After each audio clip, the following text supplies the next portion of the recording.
El desierto de California ardía bajo el sol implacable de 1987, cuando los ingenieros de la base aérea de Edwards presenciaron algo que desafiaría todo lo que conocían sobre aviación. Un extraño aparato con aspecto de insecto metálico se elevaba lentamente del suelo. Sus 4 enormes palas cortaban el aire con un rugido ensordecedor.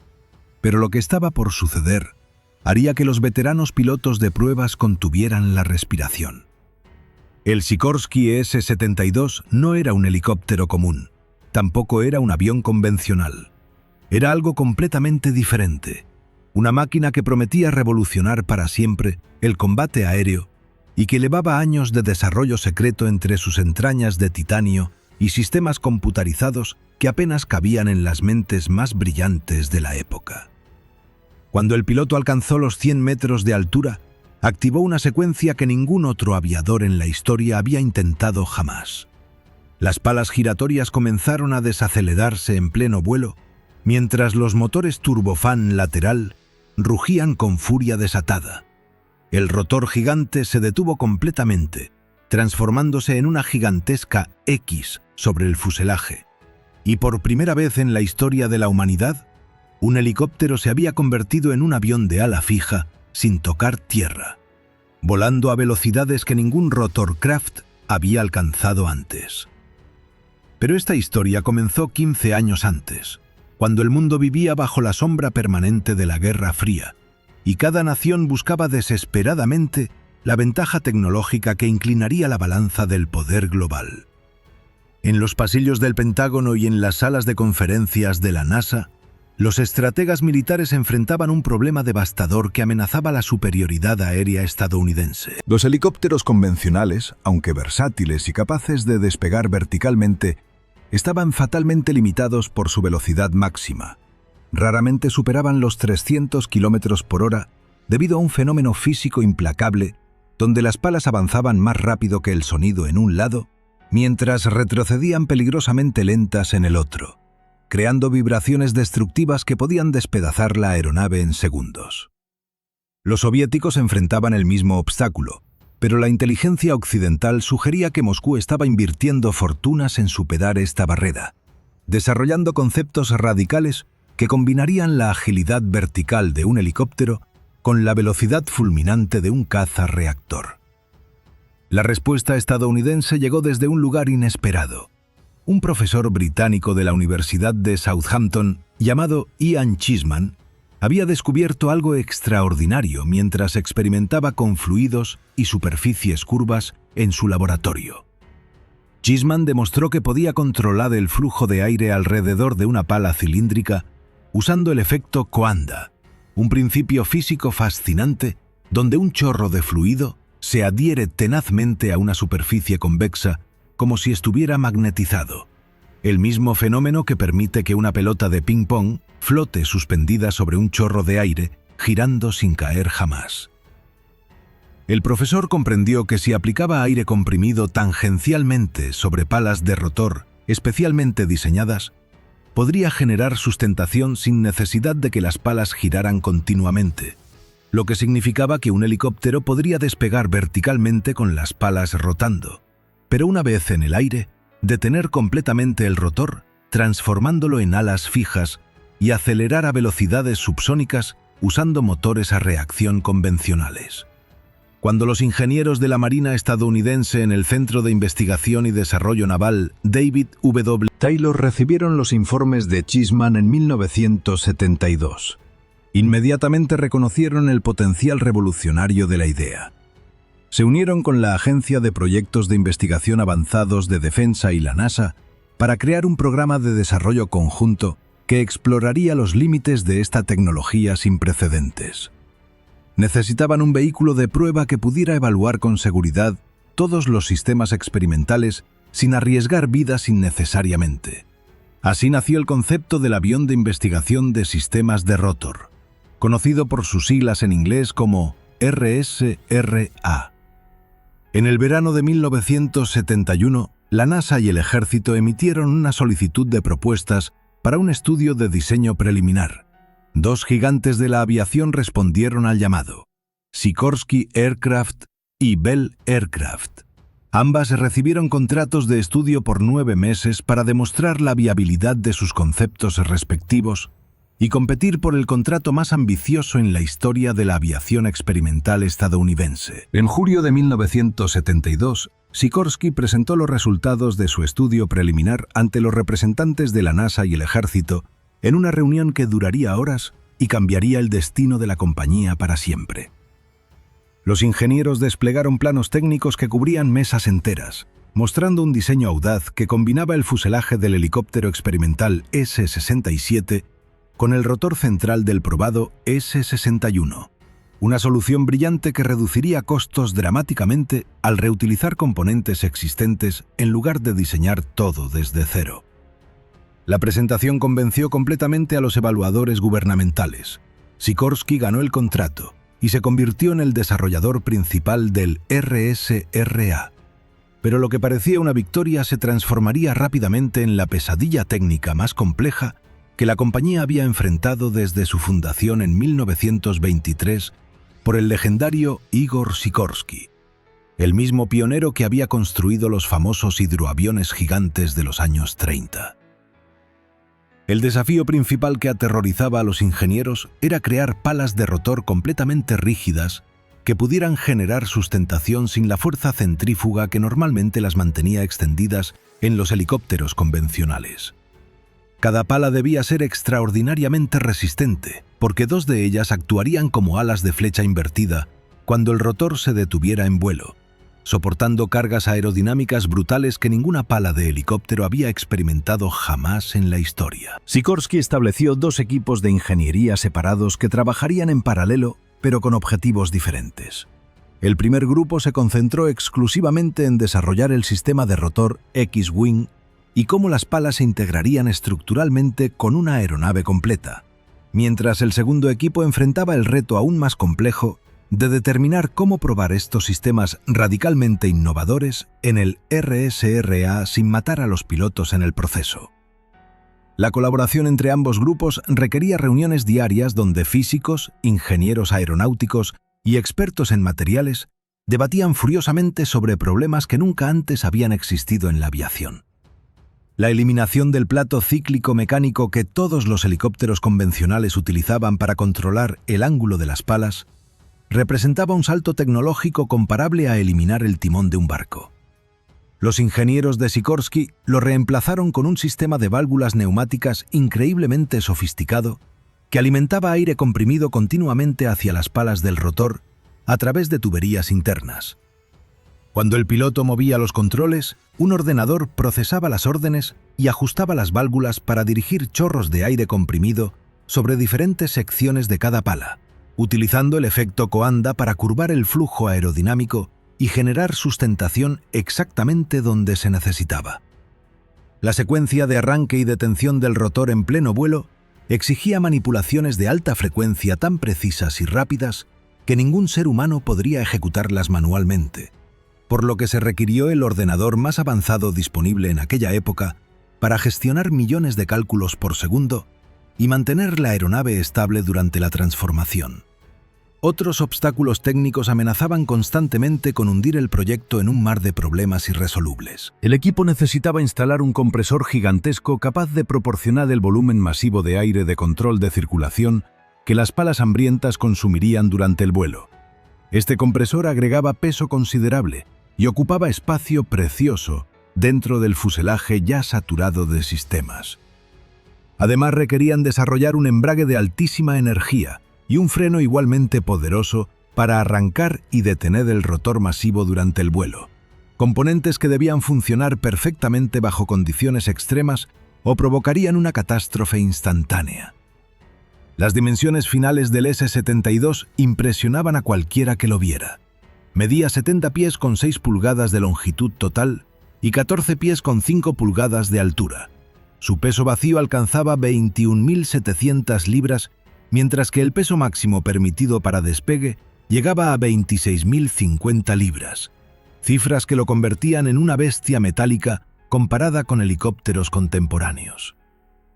La propulsión combinaba tecnologías de 2 mundos radicalmente diferentes.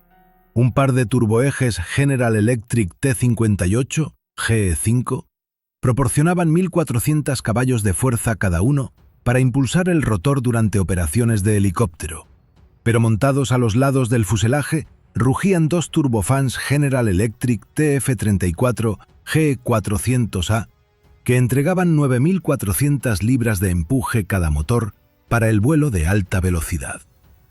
Las especificaciones de rendimiento prometían velocidades máximas de 350 millas por hora y crucero sostenido hasta 260 millas, números que dejaban boquiabiertos a pilotos acostumbrados a helicópteros lentos y limitados. Los pilotos de prueba que inspeccionaban el S-72 por primera vez descubrieron con asombro y horror un sistema de escape tan radical que parecía sacado de una película de ciencia ficción. Dado el altísimo riesgo de volar una máquina experimental sin precedentes donde un fallo podría significar muerte instantánea, Sikorsky había diseñado un mecanismo de eyección único en la historia de la aviación. Si algo salía catastróficamente mal durante el vuelo, cargas explosivas detonarían simultáneamente, destruyendo por completo las 4 palas principales del rotor en fracciones de segundo. Inmediatamente después, cohetes potentísimos dispararían a los 3 tripulantes fuera de sus posiciones, alejándolos del fuselaje condenado, mientras caían en paracaídas hacia la salvación. Ningún helicóptero antes ni después tuvo jamás un sistema semejante, pero la naturaleza experimental extrema del proyecto lo hacía absolutamente necesario para conseguir voluntarios dispuestos a arriesgar sus vidas por la ciencia aeronáutica. Solamente 2 ejemplares del S-72 fueron construidos en las instalaciones de Sikorsky, ubicadas en Florida, donde el clima cálido y los amplios espacios facilitaban las pruebas preliminares de sistemas tan complejos. Igor Sikorsky había pasado sus primeros años de carrera construyendo aviones de ala fija, incluyendo los enormes hidroaviones que conquistaron fama mundial durante los años 30.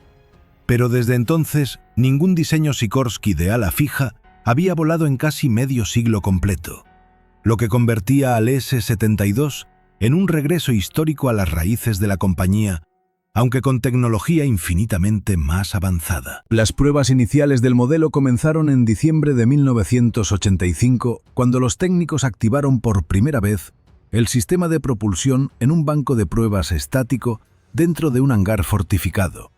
Los motores rugieron con violencia, mientras sensores registraban miles de parámetros simultáneamente, buscando cualquier anomalía que pudiera provocar desastre más adelante. En 1986 llegó el momento de trasladar el S-72 desde Florida hasta la instalación de investigación de pruebas de vuelo Dryden de la NASA en la base aérea de Edwards, en California, el corazón absoluto de la aviación experimental estadounidense, donde innumerables prototipos revolucionarios habían desafiado los límites de lo posible. El transporte requería un avión cargo Super Guppy KC-97, aquella aeronave hinchada y grotesca con fuselaje abombado, capaz de tragar cargas imposibles que ningún otro avión podía transportar. Cuando el S-72 emergió del vientre del Super Guppy bajo el sol abrasador del desierto californiano, los ingenieros y mecánicos que lo recibieron quedaron impactados por su apariencia alienígena. Aquel híbrido extraño entre helicóptero y reactor parecía un insecto mecánico gigante, diseñado por mentes que habían roto todas las reglas tradicionales de la aerodinámica convencional. El programa completo de pruebas de vuelo estaba cuidadosamente planeado como una acumulación progresiva y metódica de todas las características del S-72 que necesitaban validación antes de intentar maniobras más arriesgadas. Después de múltiples pruebas de rodaje en tierra, donde los pilotos verificaban controles y sistemas sin despegar, finalmente llegó el día del primer vuelo real. Pero sorprendentemente, el S-72 voló sin las palas X-Wing reales instaladas todavía. Los ingenieros querían primero probar el comportamiento básico del fuselaje y los turbofans antes de agregar la complejidad mortal del sistema de rotor revolucionario. Las palas fueron reinstaladas posteriormente para pruebas de sistemas completos, pero incluso entonces los técnicos utilizaron palas falsas especialmente construidas para examinar el desarrollo del sistema neumodinámico experimental que moldeaba las palas con aire comprimido fluyendo desde la entrada del compresor hasta la raíz de cada pala a través de conductos internos laberínticos. Otra prueba notable completada con el S-72 involucró el uso del sistema de medición de carga del rotor central y del rotor de cola para calcular con precisión milimétrica el arrastre vertical del fuselaje en diferentes configuraciones de vuelo. Con un enfoque obsesivo en la seguridad de los pilotos de prueba, el RSRA había sido específicamente diseñado para regresar a la base de forma controlada en caso de emergencia extrema, donde las palas del rotor fueran completamente separadas de la cabeza del rotor por algún fallo estructural catastrófico.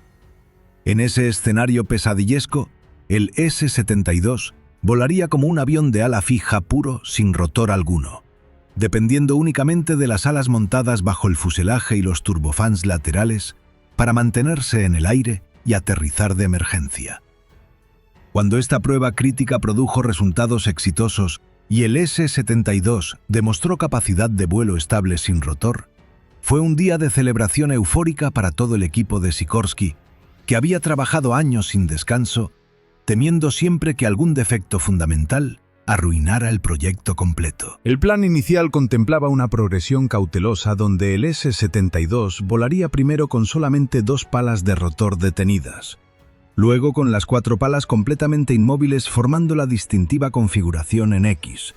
Todo esto mientras permanecía suspendido en el aire, desafiando la lógica de la aviación tradicional. A mediados de 1987, el programa había avanzado significativamente hasta el punto donde el S-72 finalmente voló con su rotor completo girando a máxima velocidad. Las 4 palas cortaban el aire del desierto generando el característico sonido tronador de los helicópteros, mientras los ingenieros en tierra monitoreaban ansiosamente cada vibración y cada lectura de los sensores distribuidos por toda la estructura. Los pilotos reportaban que los controles respondían adecuadamente y que el sistema neumodinámico funcionaba según lo previsto, inyectando aire comprimido sobre las superficies de las palas para moldear el flujo aerodinámico con precisión milimétrica que ningún plato cíclico mecánico jamás podría igualar en velocidad o exactitud absoluta. Para finales de ese mismo año, Sikorsky había programado la prueba más esperada y aterradora del programa entero, el momento decisivo donde el rotor sería detenido completamente y posteriormente reiniciado durante pleno vuelo a altitud considerable. Los preparativos para este evento histórico consumieron semanas de verificaciones exhaustivas.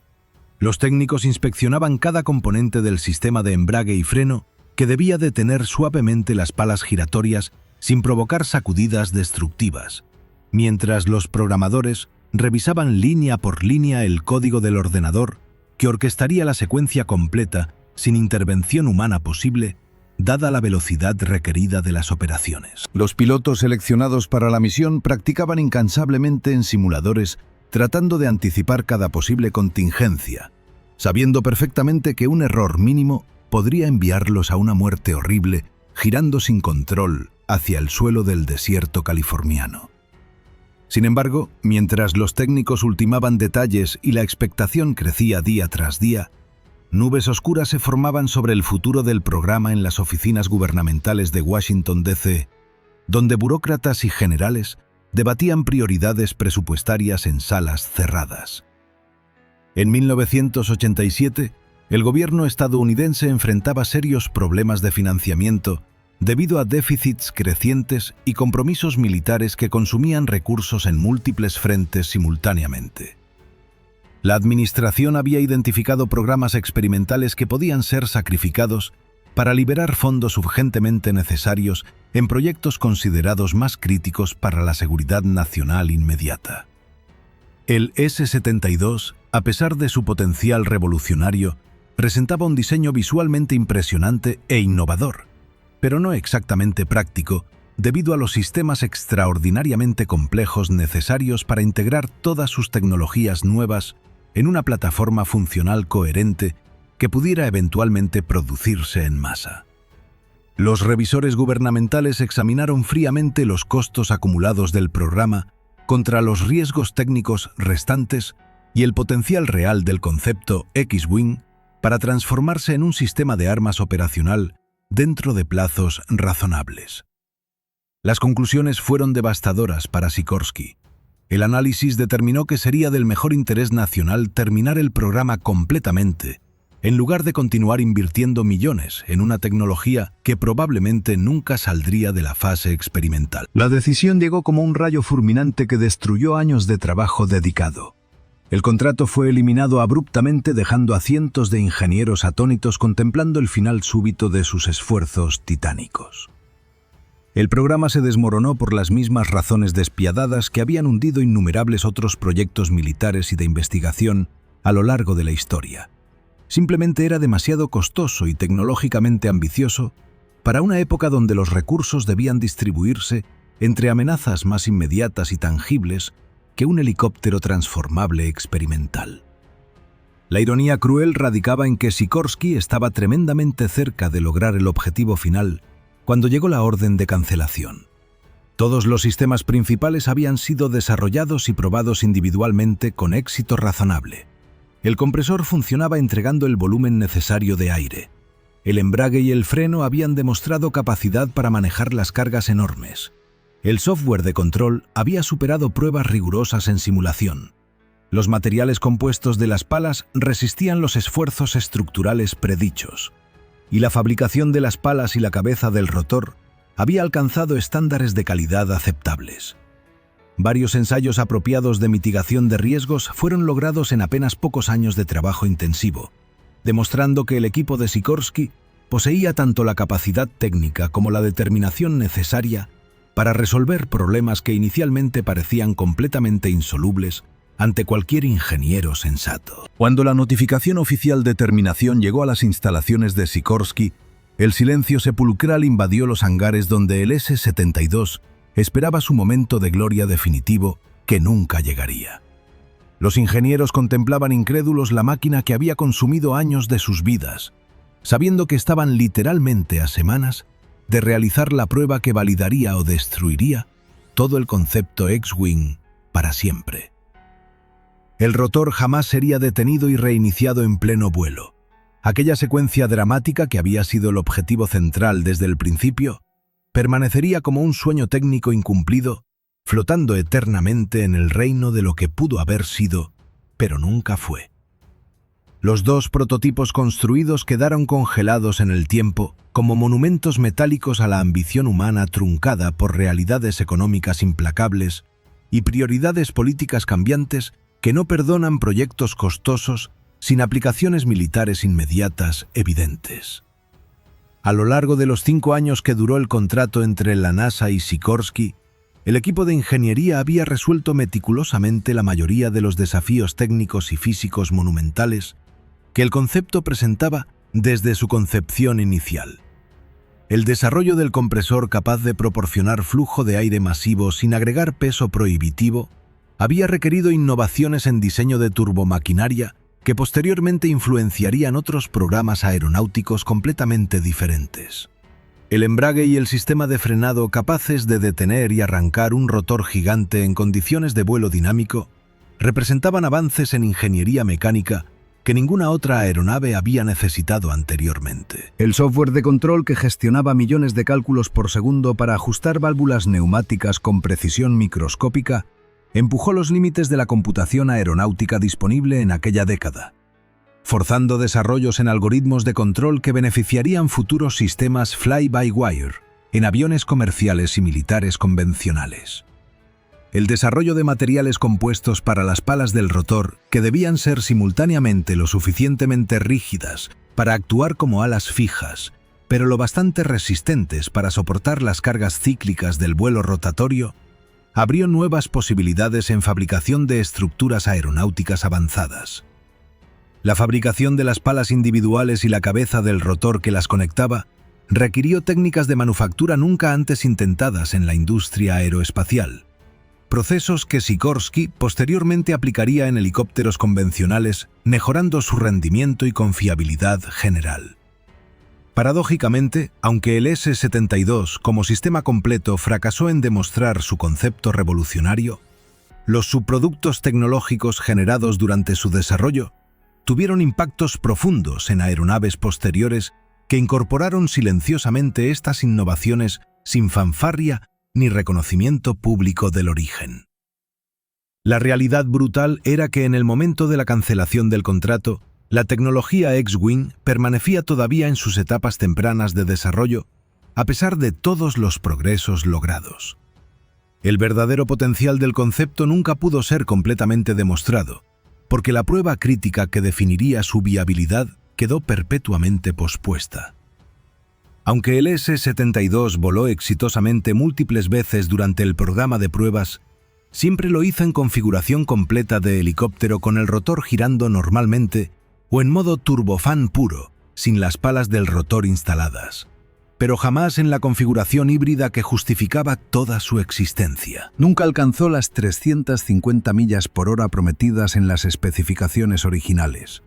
Nunca transformó sus palas giratorias en alas fijas estacionarias mientras surcaba el cielo a velocidades subsónicas. Nunca probó que un helicóptero podía realmente convertirse en avión durante el vuelo sin consecuencias catastróficas. Los dos prototipos construidos representaban inversiones millonarias que terminaron siendo incapaces de cumplir su propósito fundamental. Máquinas extraordinariamente complejas, cuya complejidad misma las condenó al olvido antes de probar su razón de existir. El concepto X-Wing demostró ser demasiado avanzado para su tiempo, demasiado caro para presupuestos limitados, demasiado arriesgado para generales cautelosos que preferían invertir en tecnologías probadas con aplicaciones militares claras e inmediatas. Sikorsky ganó experiencia técnica invaluable que avanzaría tecnologías para aeronaves futuras, pero el S-72 mismo quedó como testimonio de que no todas las ideas brillantes llegan a cumplir su destino, sin importar cuán revolucionarias parezcan en papel o cuánto esfuerzo se invierta en hacerlas realidad tangible. Si esta historia sobre el helicóptero que casi se convirtió en avión te ha dejado fascinado, dale like a este vídeo para que más personas descubran estos increíbles secretos olvidados de la aviación experimental. Comparte en los comentarios qué otros proyectos aeronáuticos cancelados te gustaría que investigáramos en futuros episodios. Suscríbete al canal para no perderte las historias más impactantes de máquinas voladoras que desafiaron lo imposible y cambiaron la ingeniería para siempre.